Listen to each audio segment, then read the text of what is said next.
Hello friends, আশা করি তোমরা সবাই খুব ভালো আছো, সুস্থ আছো। আমিও খুব ভালো আছি। আজকে একটি নতুন ভিডিও নিয়ে তোমাদের সামনে চলে এলাম। তো আজকে রাধারানীর আর কৃষ্ণ ঠাকুরের সাজগোজের ভিডিও তোমাদের সাথে শেয়ার করব। আর আজকে আমাদের মিষ্টি সোনাকে দেখো সুন্দর করে বসিয়ে রেখেছি, খাওয়া দাওয়া হয়ে গেছে, এখানে জলটা ঢাকা দিয়ে রেখেছি।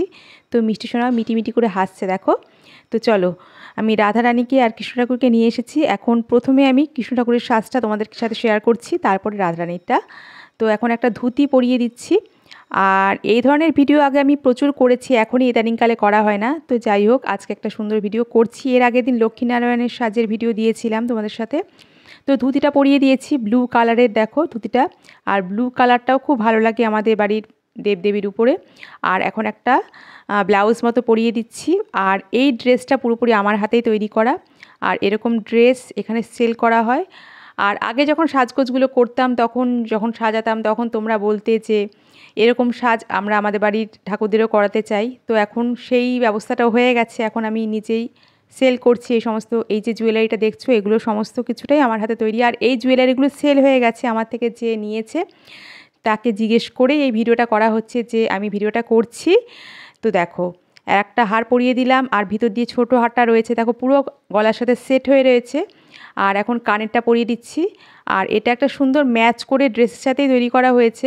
আর স্কাই ব্লু কালার দেওয়া রয়েছে। আর এই দেখো, একটা মাল্টি কালারের আমি টিপ পরিয়ে দিলাম। তো এই ধরনের সমস্ত জুয়েলারির সাথে টিপও এখানে প্রোভাইড করা হয়। আর দেখো, আমার ঠাকুরঘরটা এখন অনেক অন্যরকম হয়ে গেছে। এখন একটু গোছগাছ করছি। ওই দেখো দেখো, মিষ্টি সোনার সিংহাসনটা রয়েছে। আর এই যে আমার কৃষ্ণ ঠাকুরকে এখন মুকুটটা পরিয়ে দিচ্ছি। আর এই মুকুটটা বেশ বড় সড়ো, মানে এই জুয়েলারিটা রয়েছে একটুখানি বড় রাধাকৃষ্ণের জন্য। তো যেহেতু আমার রাধাকৃষ্ণ খুব বেশি বড় নয়, তো তার জন্য মুকুটটা একটু বড়ই লাগছে। আর বড় বড় মুকুট পরালে পরে আমাদের বাড়িতে ওনাদেরকে ভালোই লাগে। দেখো, এই যে এত বড় মুকুটটা পরানো হয়েছে, কত সুন্দর লাগছে না দেখতে। তো এখন আমি হাতের যে চূড়গুলো সেটা পরিয়ে দিচ্ছি। আর আমি চূড়গুলো এভাবেই বানাই, ভিতরে কোনো তার দিই না, ভেলকো লাগিয়ে এটা পরিয়ে দেওয়া হয়। কারণ ভেলকোর দিকটা যদি ভিতর দিকে করে সেট করে দেওয়া হয়, তাহলে কোনো রকম কিছু বোঝাও যায় না, আর দেখতেও দেখো কত সুন্দর লাগে। আর চট করে এই জিনিসগুলো নষ্টও হয় না। তো আমি সবসময় এভাবেই তৈরি করি। আর কোমরে দেখো একটা সুন্দর কি বলে, যাই হোক, একটা কোমরের বেল্ট পরিয়ে দিলাম। আর এখানে ডেকোরেশন, মানে আমরা ডেকোরেশন যতটা সুন্দর করে আমরা আমাদের মতন করতে পারি, ডেকোরেশনটা সম্পূর্ণভাবে আমাদের ভিতর থেকে আসে, আমরা কিভাবে করাবো। সাজগোজ তো হয়ে গেছে, এখন ব্রাশিটা হাতে ধারণ করিয়ে দিলাম। এই দেখো, তো আমার কৃষ্ণ ঠাকুরকে কতটা সুন্দর লাগছে তোমরা দেখে অবশ্যই কমেন্ট বক্সে কমেন্ট করে জানাবে। আর এই ভিডিওগুলো করার মাধ্যমে আমরা আমাদের বাড়ির কীভাবে ঠাকুরদের সাজাতে পারি সেই কিছুটা আইডিয়াও করতে পারি আমরা। তো এখন আমি রাধারানীকে নিয়ে এসেছি, পুরো ড্রেস আপ করানো হয়ে গেছে, যেহেতু ওনাকে তো এমনি আনবো না। তো ড্রেসটা করিয়ে এবারে আমি ওনাকে জুয়েলারিটা পরিয়ে দিচ্ছি। তো একটা সুন্দর হার দেখো পরিয়ে দিচ্ছি। আর ব্লু কালারের ড্রেসের সাথে এই জুয়েলারিটা একদম পারফেক্ট। আর দেখো, গলার সাথে কি সুন্দর সেট হয়ে রয়েছে, একদম চেপে রয়েছে, দেখতে খুব সুন্দর লাগছে, জানো তো। এবারে কানে যে পাশাগুলো বানিয়েছি সেই পাশাগুলো পরিয়ে দিলাম। আর সবথেকে বড় কথা, আজকের পুরো ড্রেস জুয়েলারি সম্পূর্ণটাই আমার হাতে তৈরি করা।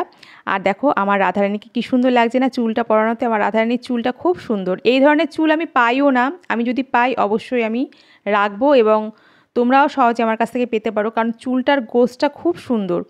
তো চেষ্টা করি এরকম ধরনের চুল আমি রাখার, মানে সমস্ত কিছু চেষ্টা করি ভালো ভালো জিনিসগুলো যাতে রাখার, আর ভালো ভালো জিনিসগুলো যাতে তোমাদের দিতে পারি, সেই চেষ্টা সবসময় আমার মধ্যে থাকে, যাতে আমি যেভাবে আমি আমার বাড়ির ঠাকুরদের সাজাচ্ছি সেভাবে যাতে তোমরাও সাজাতে পারো, সেই চেষ্টা আমি সবসময় রাখি। একটা টিপটা পরিয়ে দিলাম, দেখো কৃষ্ণ ঠাকুরকে যেরকম মাল্টি কালারের টিপ পরিয়েছিলাম, সেরকম মাল্টি কালারের টিপই পরিয়ে দিয়েছি। এখন হাতে যে চূড়টা, সেই চূড়টা পরিয়ে দিচ্ছি। আর চূড় দুজনেরটাই একরকম। আর যেহেতু একটা বড় রাধাকৃষ্ণের সেট এটা, এই জন্য একটুখানি সব কিছু বড় বড়, হাতের যে চূড়গুলো দেখছো সেগুলো একটু বড় আছে, মানে ওনাদের আরেকটু ছোটো সাইজে লাগে। যেহেতু ভিডিওটা আমি করছি সেই জন্য ওনাদেরকে পরানো, না হয়তো ওনাদের যে সেটটা সেটা আরেকটু ছোটো হয়। তো কোমরে এখন একটা দেখো, এই একটা জিনিস আমি তৈরি করেছিলাম। কিছু কিছু জিনিস আছে না যেগুলো কোনো নাম হয় না, সেরকম একটা জিনিস সাজানোর জন্য ইউজ করা হয়, তো সেটা পরিয়ে দিলাম। এর মধ্যে একটা ময়ূরের পালকও দেওয়া আছে, এই দেখো, জিনিসটা দেখতে খুব সুন্দর লাগে, এবং মাথাতেও আমরা এই জিনিসটা পরাতে পারি। তো দেখো, রাধারানীর সাজগোজ হয়ে গেছে। এবারে ওড়নাটা আমি কোথা দিয়ে দেবো সেটাই ভাবছি। তো ওড়নাটাকে আমি এভাবে সেট করে দিলাম, এই দেখো, একটা সাইড দিয়ে। তো কতটা সুন্দর লাগছে না দুজনকে দেখতে, দুজনকে অপূর্ব লাগছে। তোমরা অবশ্যই জানিও কমেন্ট বক্সে কমেন্ট করে। আর ময়ূরের পালকটা যেহেতু কৃষ্ণ ঠাকুরকে দেওয়া হয়নি, এই জন্য পিছন দিয়ে দেখো ওখান দিয়ে বসিয়ে দিলাম যাতে দেখা যায়। তো রাধে রাধে বন্ধুরা।